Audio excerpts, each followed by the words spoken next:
Me encuentro en Times Square con Vanessa Echeverry, una colombiana paisana. Sí, señor. Que nos va a hablar de cómo es el arte de transformar la mente.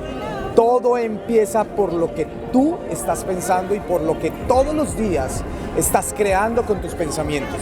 Y por eso nos vinimos aquí a Times Square en Nueva York, porque creo que es uno de los lugares más infoxicables que existen, donde encuentras una saturación de elementos, de imágenes, publicidad, de imágenes, de ideas creadas con el propósito del consumo, porque estamos en la era visual del consumo. Y me gustaría preguntar cómo uno puede aplacar un poco la mente, cómo puede aquietarla con esta tendencia que estamos viviendo hoy en día, Vanessa, y sobre todo, cómo puedo empezar a transformar la mente. Okay. Cuando tengo tanta saturación, digámoslo así.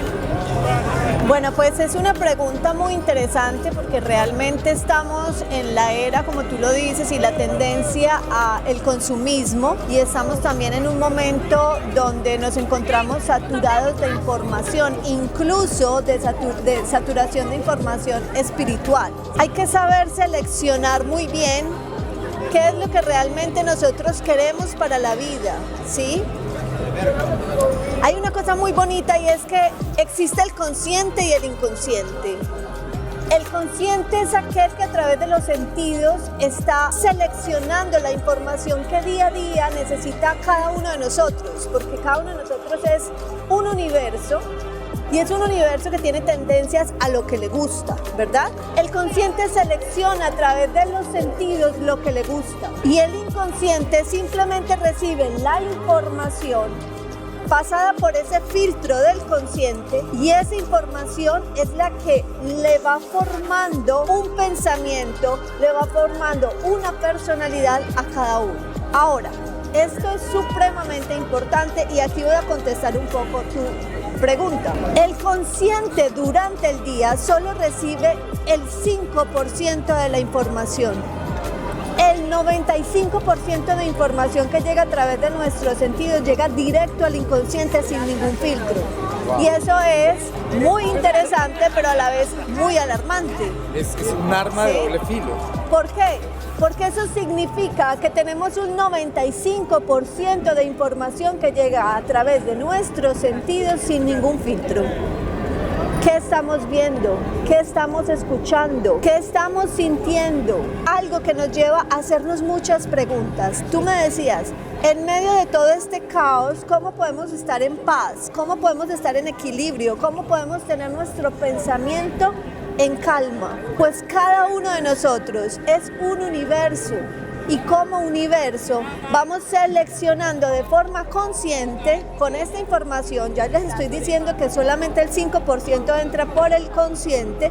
Con esto vamos seleccionando qué queremos ver, hacia dónde dirigir nuestra atención, y a través de tu respiración, a través de tu propia calma, puedes llevar esa luz, puedes llevar esa calma incluso en este caos tan grande que tenemos. Uno tiene que ser consciente de su inconsciente. O sea, a lo que voy es que uno tiene que entender que hay algo que está produciendo. Somos unas esponjas que están absorbiendo constantemente, todos los días están absorbiendo por vía visual, auditiva, energéticamente, sí. En todos los sentidos.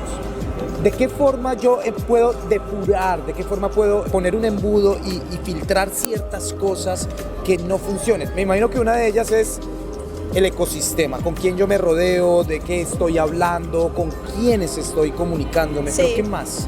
La más importante, y eso define todas las demás, conocerse a sí mismo, y es la más difícil, wow. Porque si tú te conoces, si tú realmente ingresas a tu interior, esto es el exterior, todo esto es lo que nos rodea, todo esto es lo que nos está llegando información, pero ¿cuál es la información que tú tienes dentro de sí? ¿Cuáles son tus pensamientos? Tú comienzas a conocer tu interior y el resto se convierte en algo que no te va a molestar, porque tú ya tienes de alguna manera tu vida tan definida hacia lo que realmente quieres, que lo que llegue del exterior no va a causarte ese choque emocional. Siempre el mejor camino para cualquier cosa en la vida es entrar, pero entrar en sí. Aislándose un poco de tanto ruido. Todo el tiempo nuestra mente está en constante pensamiento. Recordemos que el pensamiento son vibraciones energéticas y la vibración de energía es el idioma del universo. Lo que tú estás pensando constantemente es lo que le estás diciendo al universo que quieres, ¿sí? Entonces tú ahora decías... ¿Sea bueno o malo? Sí, claro. Entonces tú ahora decías, bueno, hay gente que tiene un montón de sueños, de metas y no logra concretar. Porque para poder que las cosas tengan acción, podemos pensar muchas cosas, pero si no las sentimos en el alma no se van a hacer realidad. ¿Cuál puede ser el primer paso a dar para empezar a transformar el pensamiento? Un ejemplo, tener algo muy definido focalmente, una idea muy definida, Sí. ir tras de ella. Sí. Un hábito, convertirlo en un hábito, porque muchas veces lo que Vanessa nos dice es que estamos enfocados en otras cosas y no vemos lo que somos nosotros, sino tal vez lo que creemos que somos.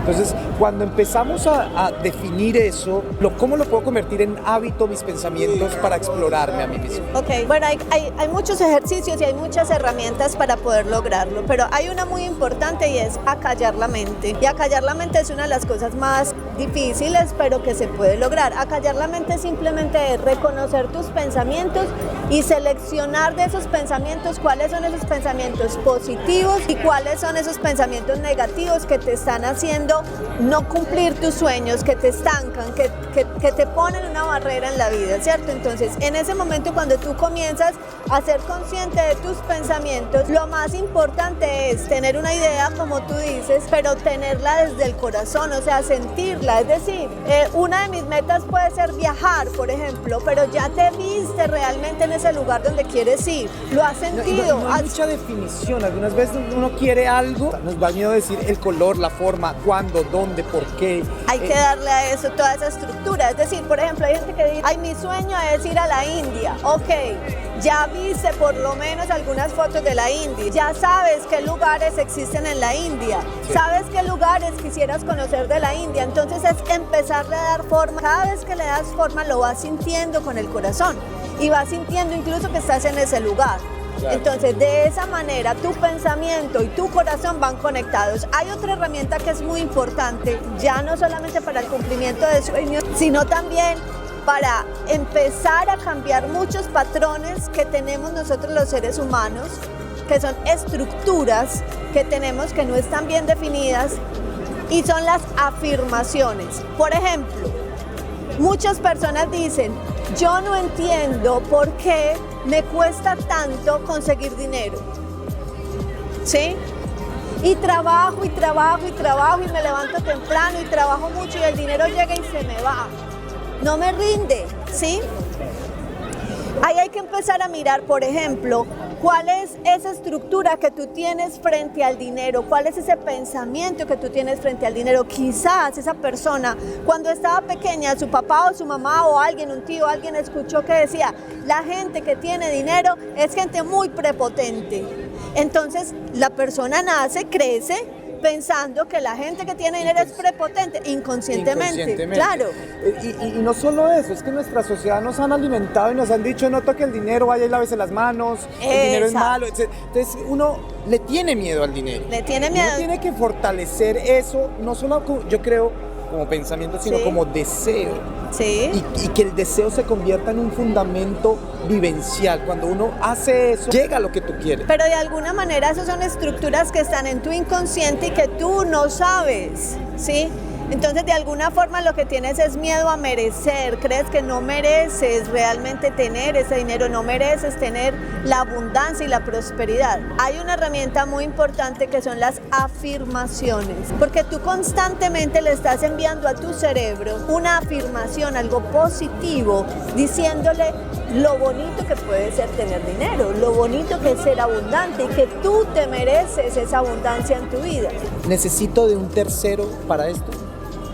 Mira, Como es guía, tal vez. importante, sí. Pero no para que me salve la vida. Nadie Que te va a es lo que salvar estamos la vida. buscando. Mucha gente está buscando un héroe ficticio que te saque de donde estás, de ese problema.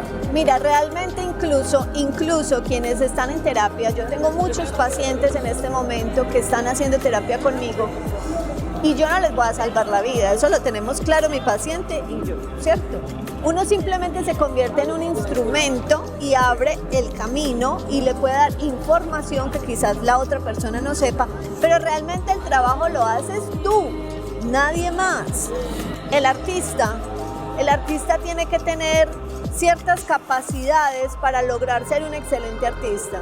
Un artista tiene disciplina, un artista tiene voluntad, un artista tiene una capacidad de estar todo a la frustración, de hacer y hacer y hacer. Para cambiar un pensamiento tú debes tener lo mismo.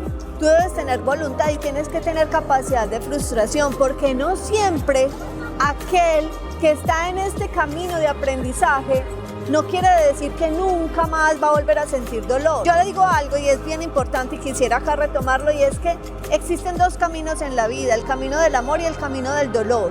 Y los seres humanos escogemos cuál es el camino que queremos recorrer. Y no quiere decir que si tú te vas hacia el camino del amor, no vas a tener frustraciones en la vida. Lo que pasa es que esas frustraciones se convierten en aprendizajes y ahí es cuando realmente comienzas a ver la vida de una manera completamente diferente, completamente distinta. Entonces, yo creo que es mejor el camino del amor y es mucho mejor el camino del amor a nosotros mismos.